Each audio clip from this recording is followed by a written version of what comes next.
Korban tewas pada kebakaran di Blok C2 Lembaga Pemasyarakatan kelas 1 Tangerang, Banten bertambah lagi sebanyak 2 orang.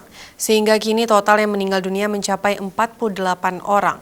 Pihak RSUD Kabupaten Tangerang Selasa menjelaskan, 2 pasien korban kebakaran di lapas yakni pasien dengan inisial M dan I yang mengalami luka bakar di atas 30% serta diperparah dengan adanya trauma inhalasi. Korban tewas pada kebakaran yang terjadi di Blok C2 Lembaga Pemasyarakatan kelas 1 Tangerang, Banten kembali bertambah 2 orang, sehingga kini total korban yang meninggal dunia menjadi 48 orang. Kepastian tersebut disampaikan pihak Humas RSUD Kabupaten Tangerang pada Selasa 14 September 2021 setelah inisial M dan I meninggal dunia pada Senin malam. Keduanya meninggal dunia karena mengalami luka bakar di atas 30% dan diperparah dengan adanya trauma inhalasi.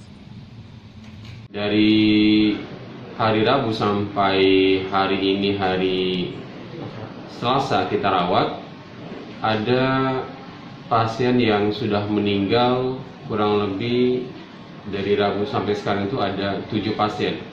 Ya. Ada 7 pasien yang terakhir yang meninggal Tuan M dan Tuan I.